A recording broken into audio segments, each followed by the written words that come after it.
Hindi pagsipot na mayorya sa sesyon ng Senado, kinastigo ng solid 11 ng minorya. Detalye na balita mula kay Raymond at Paasaris 28. Raymond, good morning.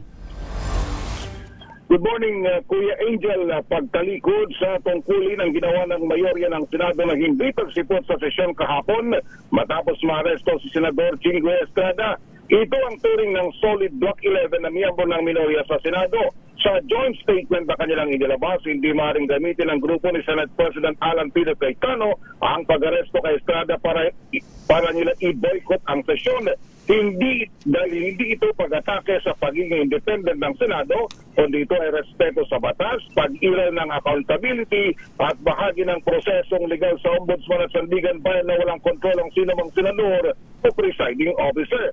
Ang gusto umano ng mayorya ay kampihan, hindi prinsipyo, at para lang mapanatili nila ang liderato ng Senado.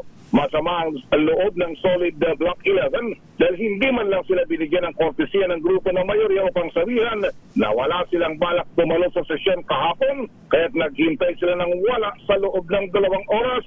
Nakahanda umano silang magtrabaho dahil maraming nakabinbin na panukalang batas dahil ang Magna Carta of Barangay Health Workers, Anti-Hospital Detention Bill, confirmation ng mga general sa commission appointments at pagbibigay ng Philippine citizenship sa mga atletang sina Benny Boatwright III at Matthew James Ramos. Nangangamba ang solid Block 11 na uulitin ng mayorya ang kanilang ginawa kahapon sa natitira pang 2 araw ng sesyon ng Senado.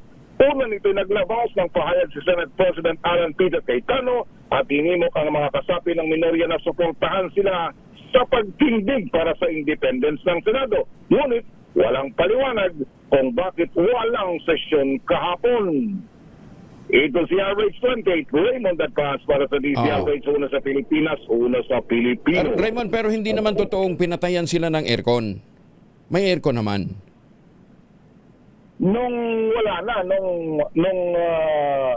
magdadalawang oras na naghihintay, siguro wala naman ng sesyon, pinatay na ng mga staff yung mga aircon sa Senado. Pero wala na doon yung minority. Andun pa sila. Andun pa sila. Ah, talaga? Andun pa. Andun pa sila. Pinatayan sila ng aircon tsaka wifi daw. Oh, wala pati nga doon sa CR at saka sa lounge, yun yung reklamo kahapon na Kuya Angel. Pinatay yung andun pa wifi. sila kasi nga alas 5 dapat ang sesyon, pasado alas 7 na, in-expect na nagantay sila ng 2 oras, wala namang abiso, yun, hanggang sa ang sabi nila ay pinatayan na lang sila ng aircon at saka wifi doon sa loob. Oh, sige. Abangan natin kung anong mangyayari ngayong araw na ito. Thank you, Raymond.